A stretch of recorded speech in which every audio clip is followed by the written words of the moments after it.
Hello, everybody. Welcome to another Mark Bishop show. Beaut to have you. It's been a little while. And, I'm excited to be back. Interesting guests coming up in the future. I'll trust that you'll enjoy these different interviews of people we're going to meet, entrepreneurs, thought leaders, business leaders, all sorts, doing some good in our community. And I'd really appreciate if you the thing that you hear everybody say, like the thing and follow us and what have you, because the more we can get, the better it can get. And the better rankings you've got, the better people I can get, because they're really not interested in getting on a nobody.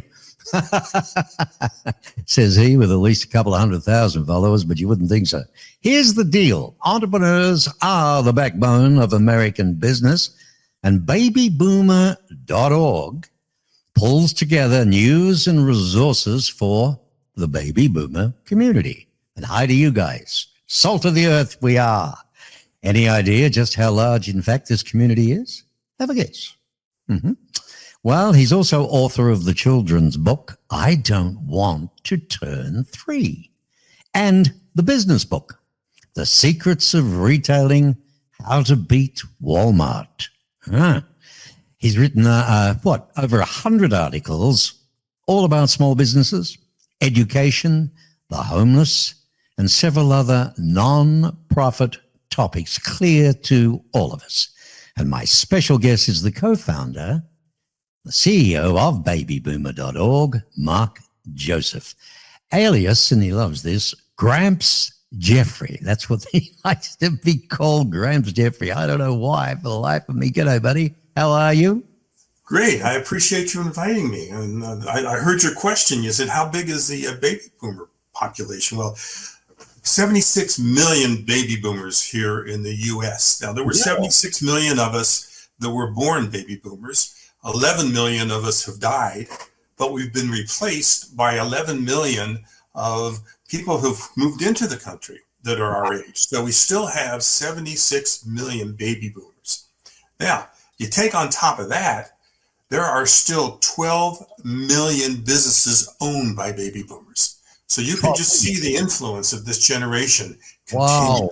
12 million businesses owned by baby boomers. I know small businesses are huge, salt of the earth and the backbone of the country, but I didn't realize there were that many businesses in relation to baby boomers, And these are the latest stats you're sharing too, right?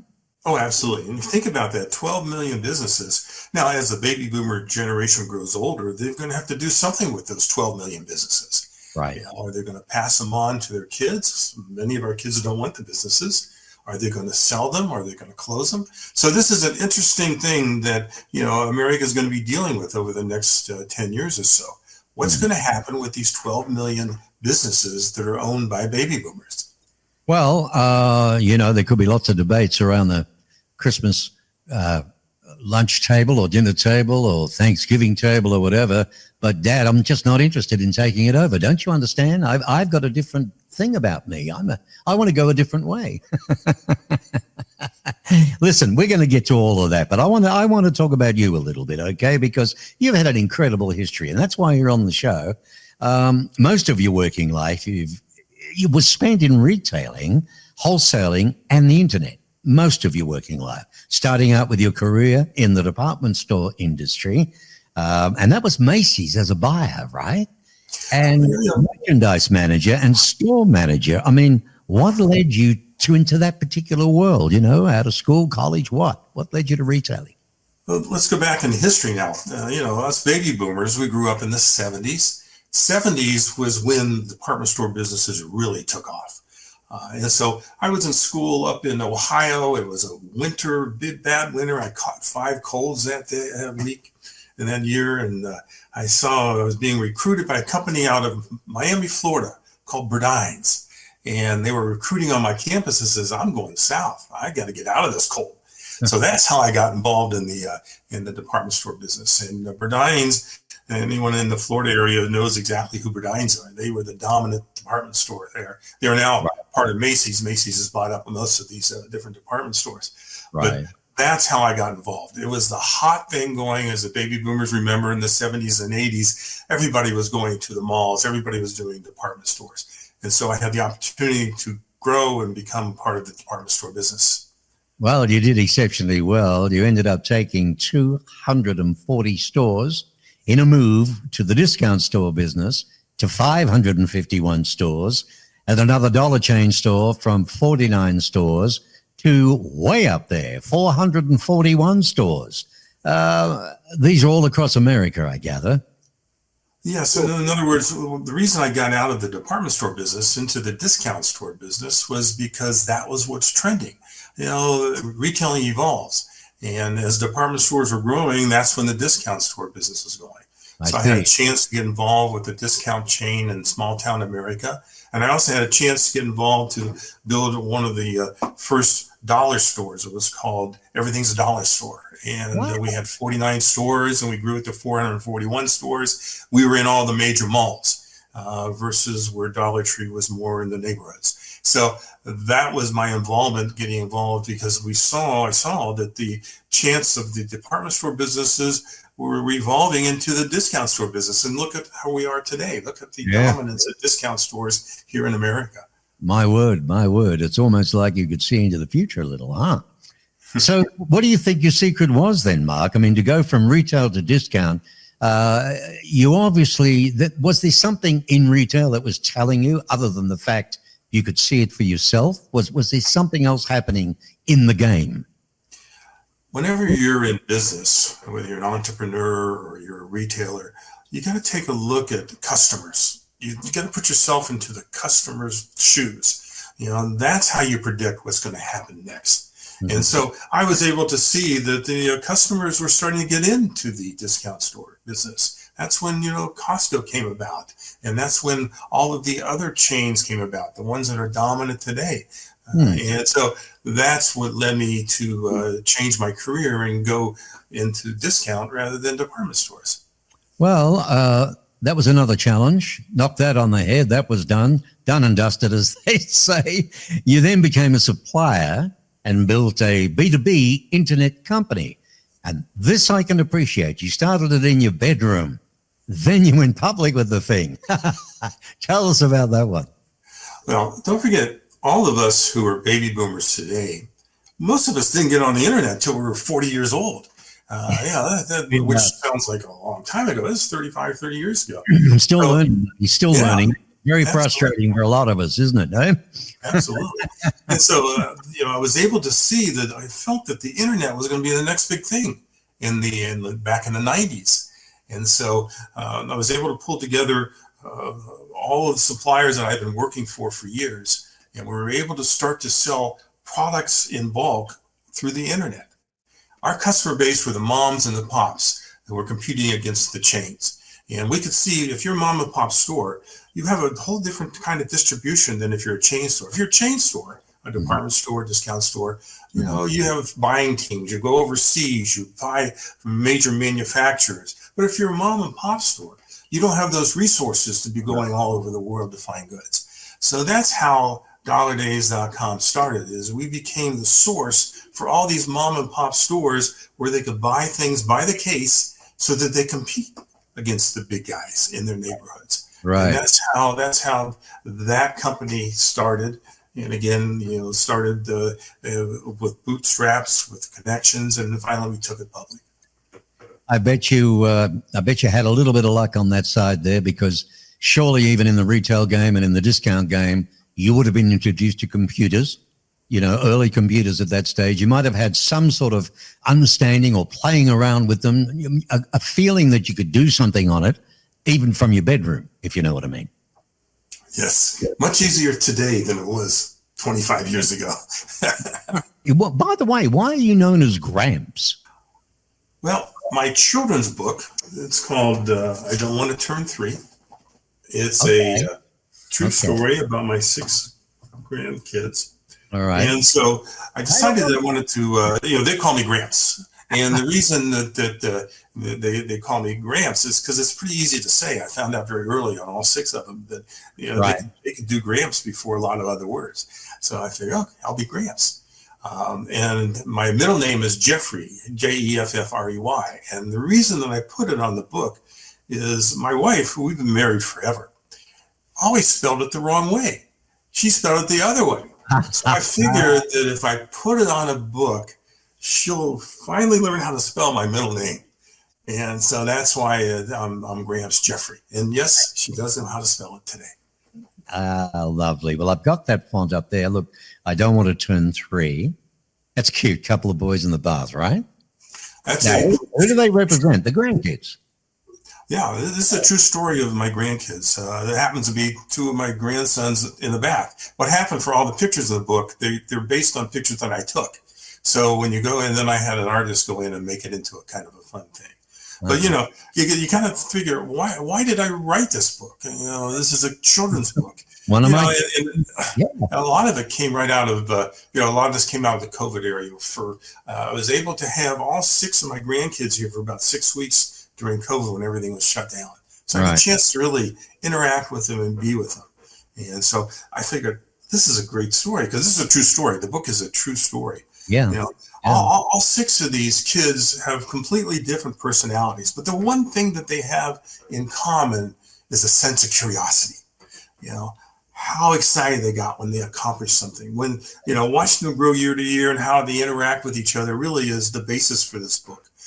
And so what goes through a parent's mind and a children's mind is very desperate to understand. When does a toddler understand the difference really between me and us? So this book explores how my family found all that out together. Lovely. Lovely. Well, I have another show, of course, called Nothing Like a Good Book, and that is for authors across America. We're up to 100 now. And I might get you on that one when we talk about the books in depth, because you did write another one, and I want to talk about that as well, which is this one here, The Secrets of... This had to come out, didn't it, with all your experience? I mean, there's a lot of good learning in this book. Are you proud of it?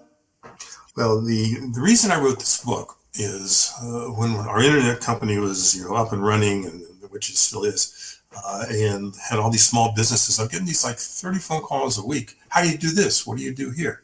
So The Secrets of Retailing is a 15-chapter book, and each chapter is devoted to another thing that an entrepreneur needs to do to get ahead. So, for instance, there's one chapter on how do you find your products, another chapter on what do you do to find a location, another chapter on the marketing, both regular marketing and internet and those kinds of marketing.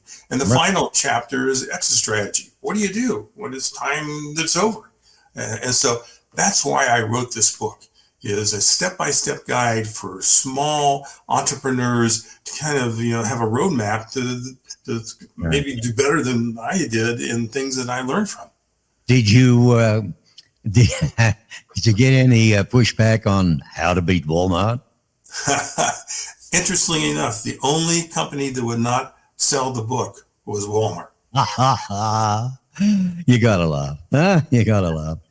Welcome to America. Hey, listen, by the way, they can all be bought on Amazon, right? Yeah, you can buy either book on Amazon. Where else, you know? Well, you're the co-founder, this is now, of the new site babyboomer.org, which pulls together news and resources for the baby boomer community, which we know the one thing the baby boomers have in common.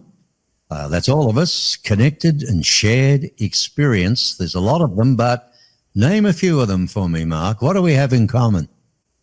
Well, you know, this generation is as diverse as any generation before or after us. Mm-hmm. You know, when you think about how divided we are in politics, the diversity of where we are, the religious division we have. This is a very diverse division, the generation.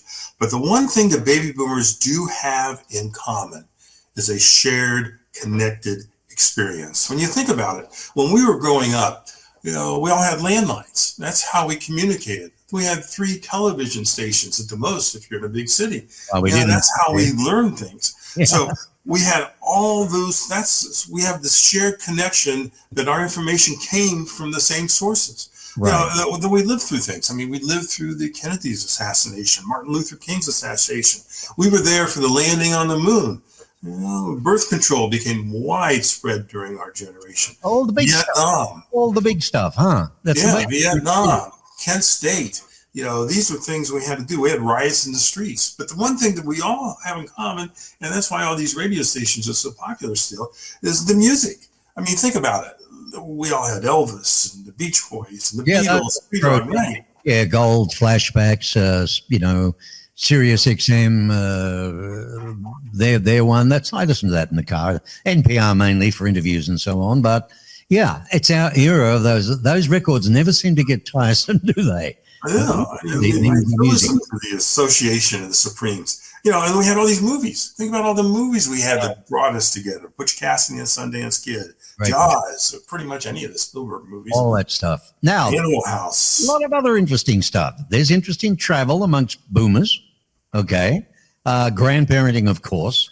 I don't think I've met anybody that doesn't miss their grandkids. You know that? It's amazing. Healthy eating, all of a sudden. Finance, of course. Retirement. Then there's caregiving, healthcare. Unfortunately, dementia. Hopefully this will be cured one day. Alzheimer's, that's another one. And Parkinson's. Fitness, pickleball, volunteering.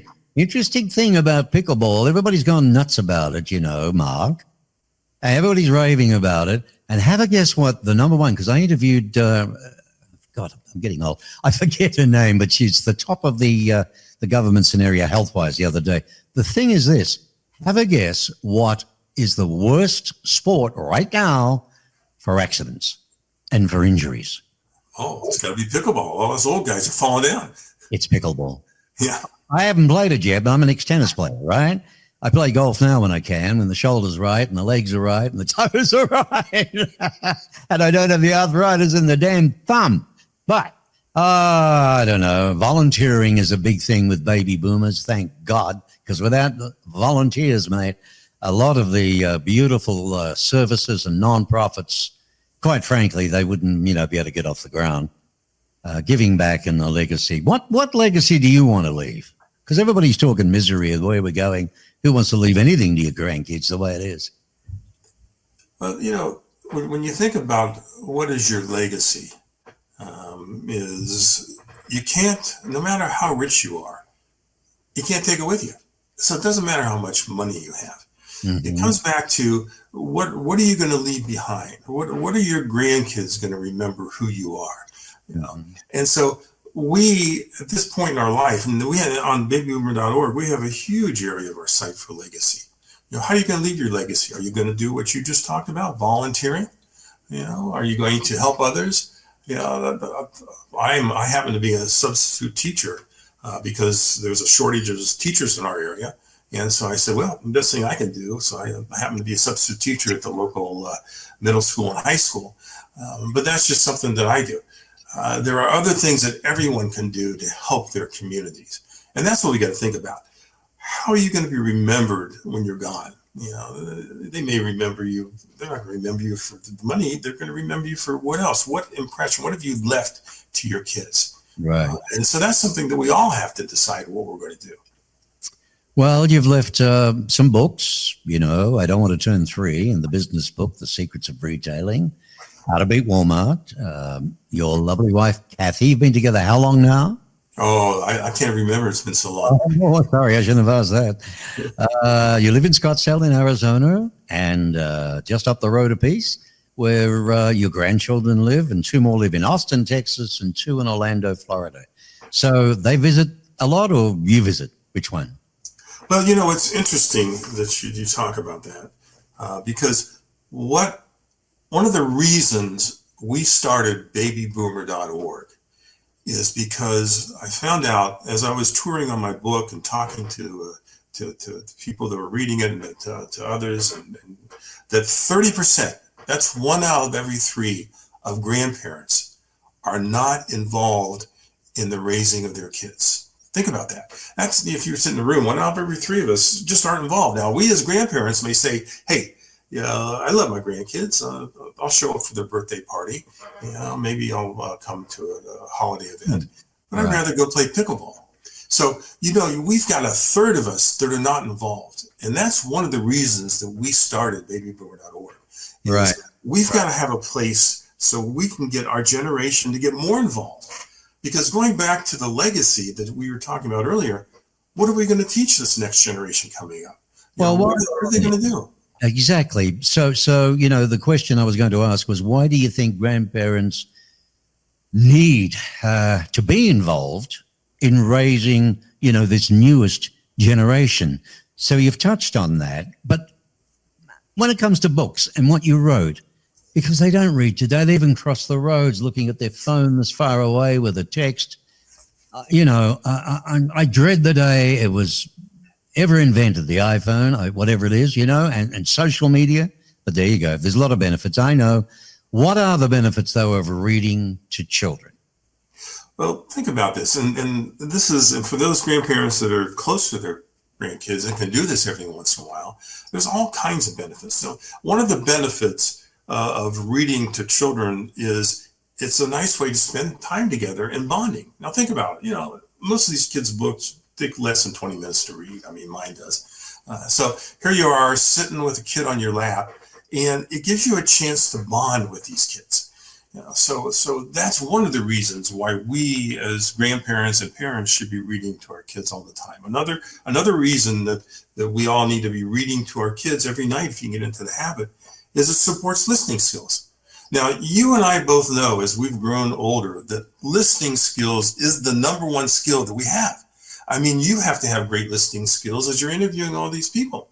I have to have great listening skills as I'm trying to figure out the customer base and what they want and where we should take them.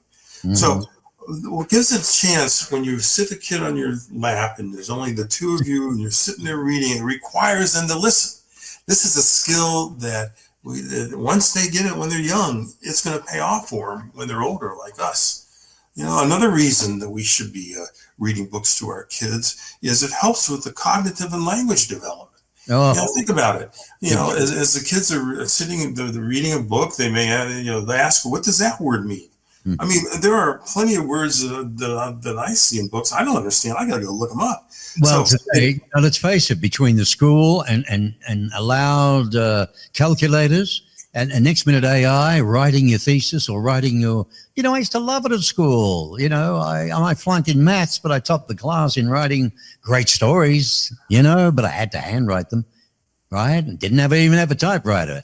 But it's focus and doing and learning, isn't it, at the same time? How do we develop the habit of book reading for kids today? How do we do it? First of all, you got to be the role model. Okay, you as an adult, step back and think about this. Kids reflect what their parents do. They reflect what their grandparents do. If you're on your phone all day, kids are going to be on their phone all day. If you're not outside exercising, kids aren't going to be outside exercising. If you're watching TV all night, that's what kids are going to do. You are the role model. Never lose sight that the parents, no matter how busy their life is, how tough their life is, the kids reflect and they see exactly what you do. And if you think about it as an adult, we reflect what we saw with our parents. Mm-hmm. So we've got to be able to get into to get a habit of you're the role model, set the example, get the books read every night. You got to have a routine, a better reading routine every night. Routine, very well said. Special spaces to do this. That takes discipline, doesn't it? Takes a little bit of discipline. Well, the discipline is you've got to be able to limit your kids' screen time. Yeah. Now, I got to tell you, this generation of kids, these kids that are 0 to 10 years old now, are going to be the greatest generation that this country has ever raised. I mean, when you think about it, as soon as they come out of the womb, they've got their cell phone. They're on the internet. We didn't have that until we were 40 years old. So they are so much more advanced than we are. They learn so much. They get the information so much faster. It's our job as parents and grandparents is to balance that. Get them outside to play, kick the ball, throw the ball, run. That's what we have to do. And that's the influences that our generation needs to have on these kids, because otherwise they're going to be behind their screens the rest of their lives, and they're going to lose the social skills that are so necessary in today's world. And one of the biggest responsible people for those are the game players. They say, well, look, we just make them. If you can't get your kid outside, that's your fault. Listen, the reality is they're so enticing, but they're so real and so deadly, these games. I did play one or two with my son growing up, but at the end of the day, it was outside too. You know what I mean? Go play some footy, get outside, do stuff, do fresh air stuff. You need that. The body needs that. And you're right about that. Absolutely right. Oh, you're talking about these game players. I mean, they give these kids rewards. So, as you're playing these games, you're stuck in there. And these Yep. kids can be stuck in there for 2-3 hours.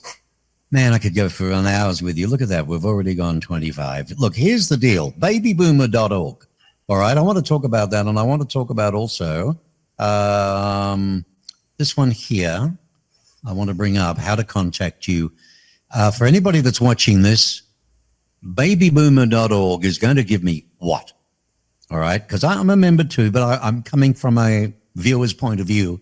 Why is it so good that you've created this thing with the millions of followers you've already got so quickly? What do you think it's doing? Is it about all being under one roof together, easy to find, a place to go? Are all the things being met that why you created this?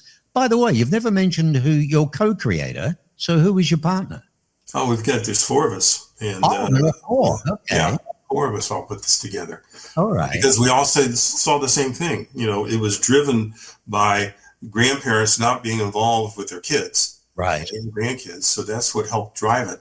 And then the other thing that drove us was information. How do we get great information all in one place? Right. So what we did is we have contacted and we have on our site 826 different experts in different areas of what we need to know. So we have 826 different people contributing podcasts, like your great podcasts or articles or blogs to help inform our generation, and all the topics that you talked about. I mean, whether it's finance or retirement or pickleball or health or Alzheimer's, we've got the experts in all those fields. We have 516 different topic departments. So any kind of a topic that you're thinking about, we've got it. I mean, we talked about exit strategy for the 12 million entrepreneurs over there. We've got a whole exit strategy topic. Yeah. We got we have 200,000 pages. So we got 172,000 different episodes of podcasts on the site. Our site changes. It's a brand new site every day. Reason being is the latest information from all of our contributors and experts go up on the site and it changes every day. Right. So that's why we built this site. Ever growing, isn't it? The thing never, it's an ongoing, growing, total machine, as they say. You know what I mean? Babyboomer.org. You could go on the thing or on your laptop or on your iPad in the comfort of the lounge room, wherever you want to be during the day. I mean, here it's Arizona, it's blue skies, it's 85 at the moment, beautiful. But I guess back east, it might be, the leaves are falling and it might be raining and cold or a little, whatever, the fire's on. It's like a book. You can go to the site and you'll find just about everything you want to find, from education, interesting answers, because there's so much in the way of health today that, you don't know who to believe. I got to tell you one thing, Mark. I'm going to share with you why I joined. I'm going to be very honest with you. All right. I am involved in interviewing people, and Nothing Like a Good Book is another show that I do. But there's a show I'm trying to get off the ground. I just need a sponsor for it. And it's called scamalert.tv, because I am so disgusted with the scams going on in this country. Business people, grandparents, elderly people, even young, okay? 902 scams a day are being carried out in America on people, causing shocking distrust amongst society, amongst all the other issues we've got at the moment. That's enough. And then on top of that, $900 million goes out of this country last year over to the scammers. So, Trump, you claim yourself for being brilliant for this, but you've never done anything about that. Now, babyboomer.org, I trust, because that's what I'm trying to get at with this. And that's why I'm excited to have you on the show. All right? Great. Well, I appreciate you inviting me. I really believe that, because you work very hard at getting the right people to do the right thing, for the right way, for the right answers. And, you make it wholesome, something that people can trust and go to and not have to worry if the phone's going to ring or someone's on your door or who else is trying to get into you, the texting business. It's unbelievable. It gets very frustrating. And I'm just a small business guy. I'm a battler, one-man army. And it gets very, very hard. So you've written over 100 articles, all about business, education, the homeless. I won't go into that. That's another show, another day. Baby boomers, what do you, at the end of the day, what can they really teach generations upcoming? When you think about it, one of the things that you do as you grow older is you make more mistakes. So we have decades of mistakes that we can learn from. So the one thing that baby boomers should be doing is taking all these younger generations under their wings and giving them their advice. Telling them what they went through. Now, if you've got kids like mine, they don't always listen to you. They don't always believe what you're saying. But the more and more that you can help educate a younger generation so they don't make the same mistakes that we made, that is just going to make this country stronger and stronger. All right. Mark, let me ask you this. Your definition of an entrepreneur. Well, you think about it. Today is the best time in the history of the world to become an entrepreneur. Why? The reason being, when we were younger, if you wanted to be an entrepreneur, you had to buy space, you had to open a store, you had to, go out and do all kinds of ways to reach people that were pretty tedious. The internet has created the opportunity for anyone with a great idea and not a lot of money to start a business. Whether you sell products on Amazon or whether you sell your services over the internet, when we were growing up, our market was the town we lived in. Today, with the internet, your market is the world. That gives everyone a chance to really do something that they want to do. Historically, interestingly enough, going all the way back to the Romans, only 10% of the population were true entrepreneurs. But I think in today's world, because if you're going to become an entrepreneur, what are you going to? You got to take a chance. 20% of entrepreneurs fail in their first year. And 50% fail in the first 5 years. There you go. And that's improved 50%. It used to be worse than that because it's not easy. It's not easy. And sometimes, you could think, God, I'll just go get a job. I haven't got any of these hassles. You get paid good money and all the rest of it, but you know what? It kills the flame within you. Well, think about why do entrepreneurs fail? Well, 42% fail because they don't have a market for their services. You may think you've got the greatest thing since sliced bread, but nobody's going to buy it. That's one reason they fail. 29% fail because they don't have enough money. You think I'm going to open up a business, but you got to stand back and say, I got to have enough money to last 6 months if I don't have to say it.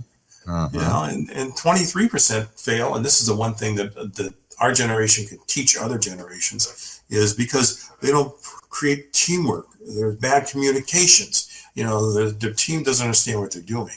So, being an entrepreneur is tough. But I think in today's world, you get a better shot at it than you did 30, 40 years ago. So all you've got to do is actually go to babyboomer.org and simple click on the thing, boom, like that. And everything's there. Do you have, what was I going to say? Like a newspaper, you have sit around in the boardroom discussions, perhaps feature stories and things you're going to do, or like a TV show.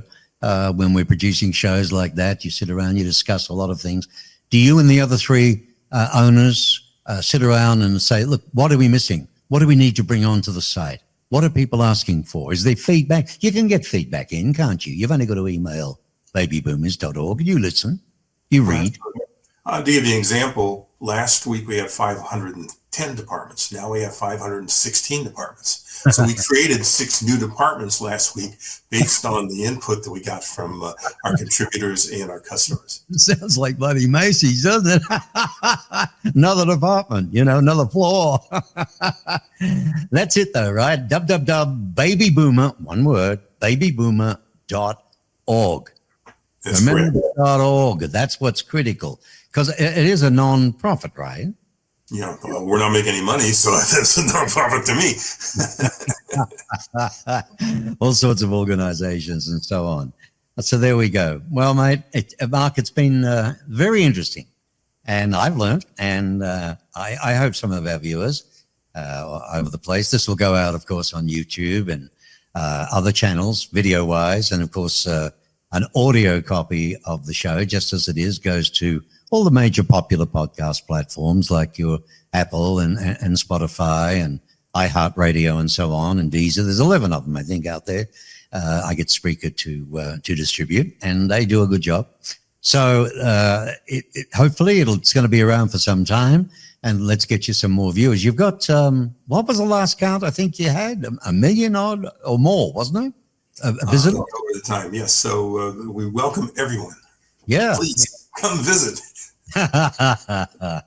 No age barrier, that's for sure. And what's interesting is when we built the site, we thought it was going to be baby boomers, but only 46% of our customer base are baby boomers. It's their kids and their grandkids that are coming to the site to try to figure them out.